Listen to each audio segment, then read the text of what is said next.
Why did Newton assume inverse square dependence on distance in his law of gravitation? He was helped by Kepler's third law. Uniform circular motion or magnitude of centripetal force.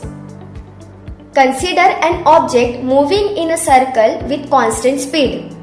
We have learnt that such a motion is possible only when the object is constantly acted upon by a force directed towards the center of the circle.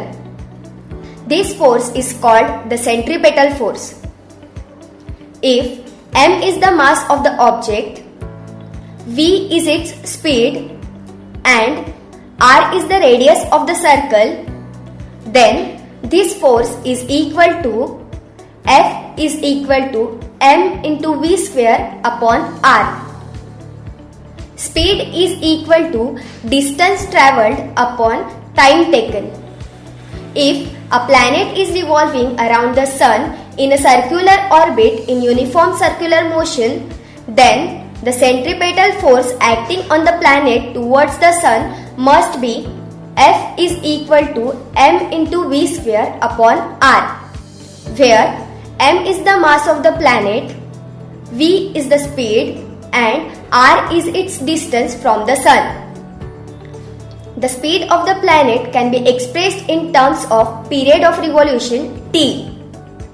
The distance travelled by the planet in one revolution is equal to perimeter of the orbit 2 pi r, where r is the distance of the planet from the sun. Time taken is equal to period of revolution, that is equal to t.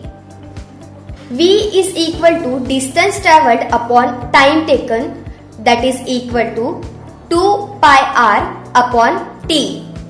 F is equal to m into v square upon r, that is equal to m into 2 pi r upon t whole square upon r, that is equal to 4 into m into pi square into r upon t square. On multiplying and dividing, we get F is equal to 4 into m into pi square upon r square, that is equal to r cube upon t square.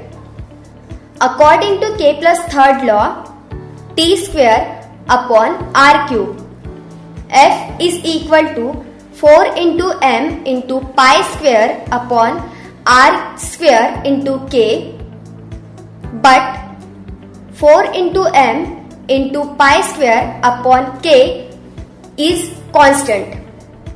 Thus, Newton concluded that the centripetal force, which is the force acting on the planet and is responsible for its circular motion, must be inversely proportional to the square of the distance between the planet and the sun. Newton identified this force with the force of gravity and hence postulated the inverse square law of gravitation.